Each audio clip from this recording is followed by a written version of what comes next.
Where's the captain? Captain is dead, sir. Who's next in charge? You are. They've created a barrier. My radar's totally down. They can't seem to penetrate it. We have 3 destroyers still unaccounted for, so it's conceivable we do have somebody inside. What are your orders? We're going in.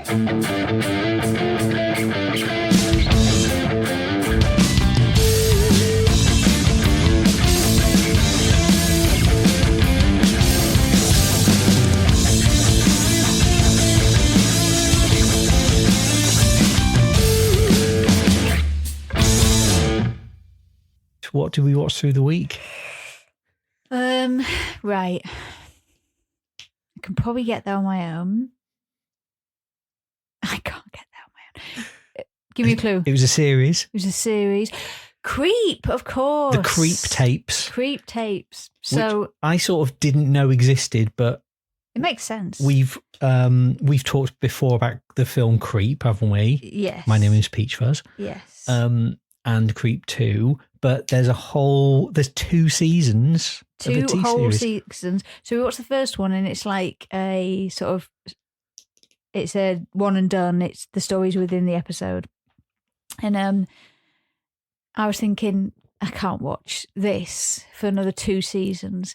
And then we watched them all, and they were all good. It did sort of look like every episode was going to be the same, but exactly the same. They really sort of developed it. It was really good. Yeah. Highly recommended if you like comedy and horror. And I was trying to tell the guy who was cutting my hair in the middle of the week, I don't think he likes horror movies and he never heard of Creep. So I don't think it was going anywhere. But that one episode, it was one of the funniest things I've seen in my life. Which I was one? Laughing so much. Well, the one that's a bit like Saw. Oh, yeah. That was really good. Very, very highly recommended. Get Shudder for 7 days and then cancel your account if you want.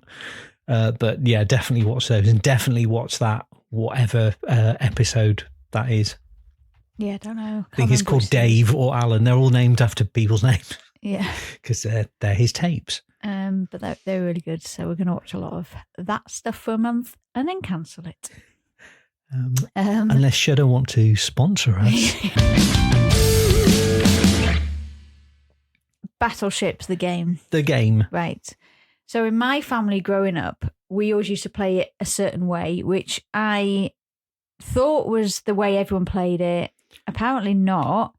But it's really annoying because the way we play it is logically the right way to play it. So we play it where if you've got 5 ships, right, you've got 5 bullets. So my go would be 5 bullets. So I'm like A1, B7, 5 of them. You understand 5, right? And then if you hit one of my battleships enough, so you hit my tug twice, it goes down. I've only got 4 ships left.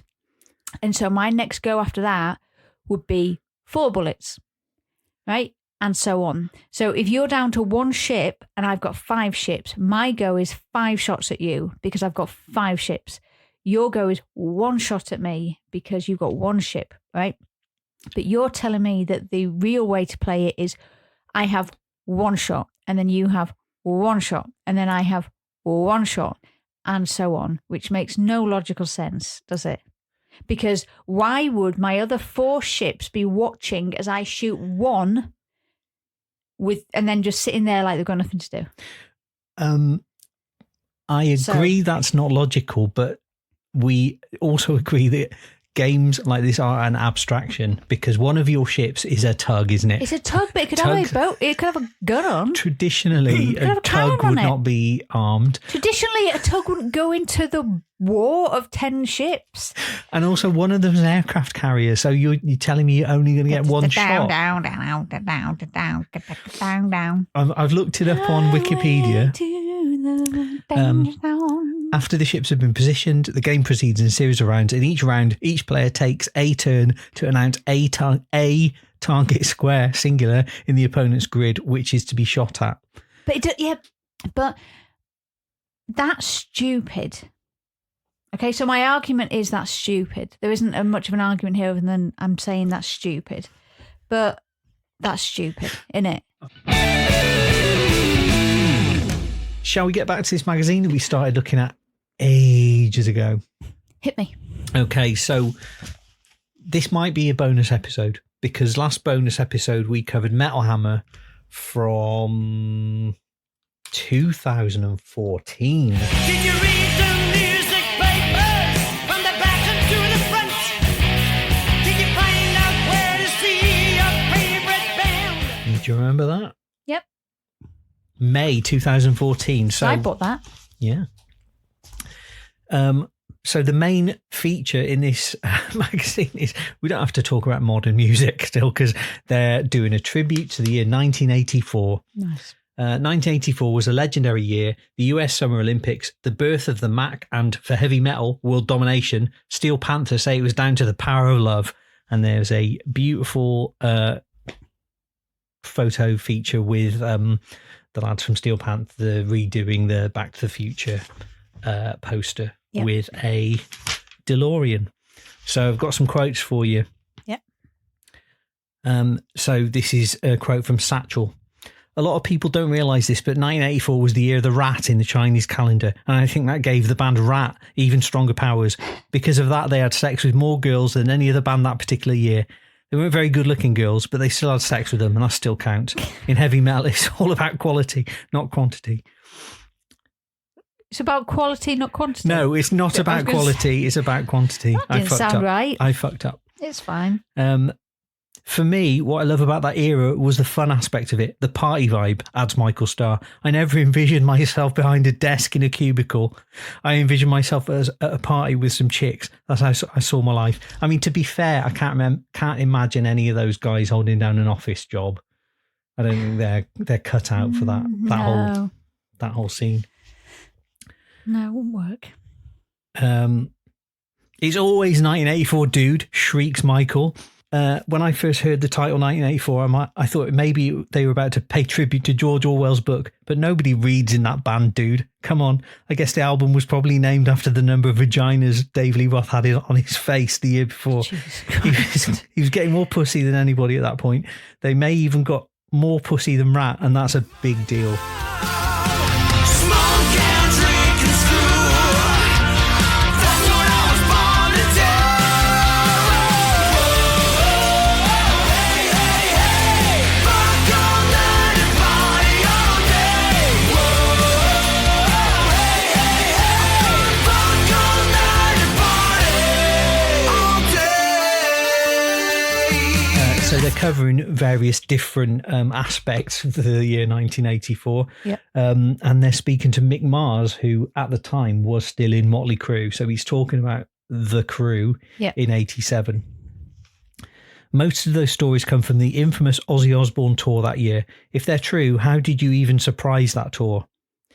Mick, quote, the Ozzy tour was a height of alcoholism, he replies. He had this thing where he used to bite people. He was always playing pranks, shaving off someone's eyebrows, you know. So the other guys in my band started copying him. They started biting people. I got bit on the arm, had to go to hospital for shots for human bites and the clap. Oh. We were crazy bastards. I was in my 30s. The other guys were in their teens or early 20s. I watched these guys go through the growing up process. I think they're still teenagers. So do you know what the best videos of 1984 were? No. Right, I'm gonna throw some videos at you. The records are great, the live shows are unforgettable, but videos ruled the day. So number 1, Twisted Sister, We're Not Gonna Take It. Nice. Do you like that? Of course. Could equally have been I Wanna Rock, both are classics, with Animal House's Mark Metcalf playing the authoritarian dealt its comeuppance by the New Yorker's elemental rock power. This video's depiction of violence against the angry dad provided foundational impetus for the US censorship busybodies, the PMRC. So, do you know the actor Mark Metcalf from Animal House? Don't know. Shall we have a bit of that video? Yeah. Fuck off. Me again. Duck fat. Duck fat. Duck fat roast potatoes. Oh my God. These algorithms are amazing. really spot on. And HMRC, what do they know that we don't? Well, an HMRC app. Ooh, get it downloaded.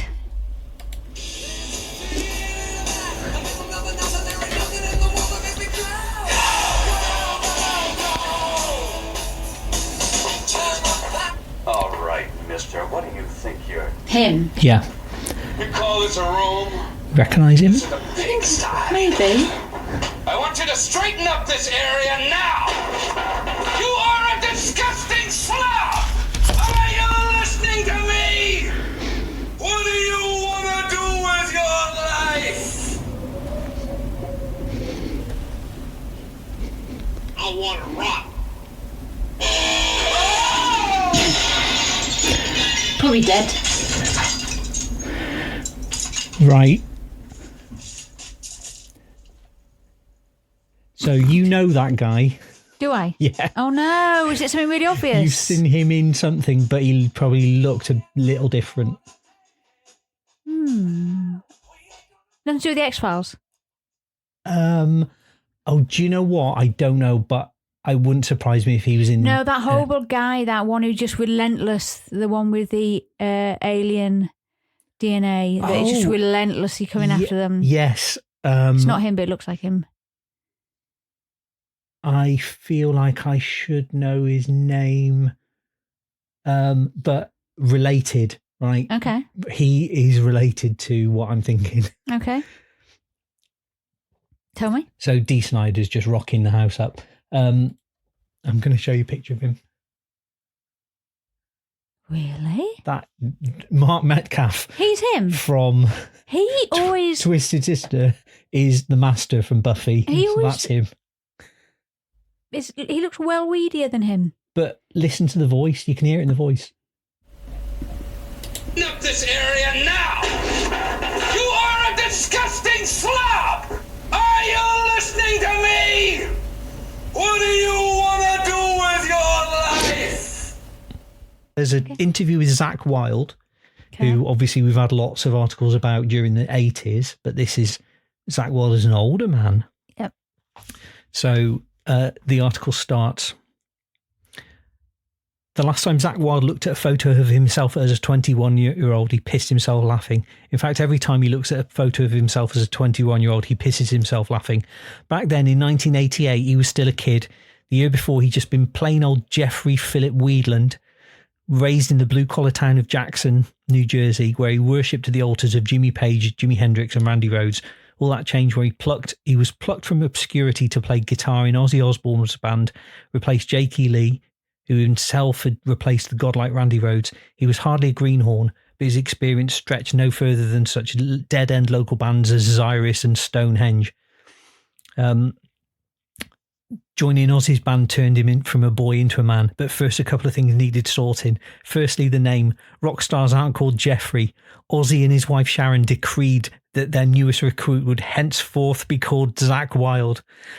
So it never even occurred to me that Zakk Wylde wasn't his real name and that Ozzy and Sharon had named him. I mean, that sounds like Prince, doesn't it? Every time he's got like a sexy protege, he gives them a name.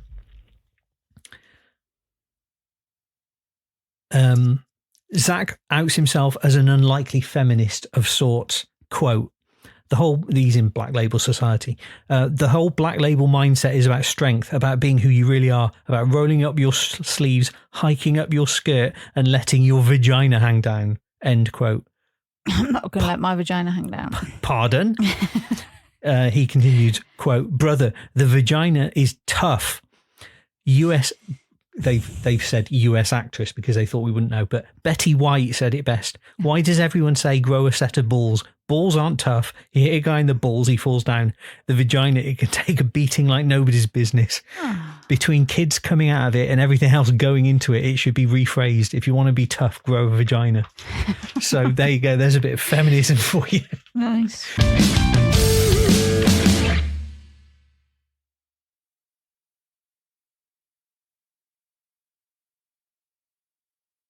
Hello, my name is Peach Fuzz.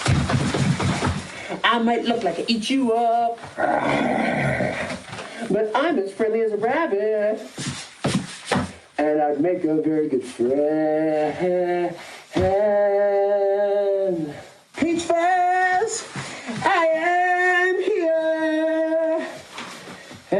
nothing to fear.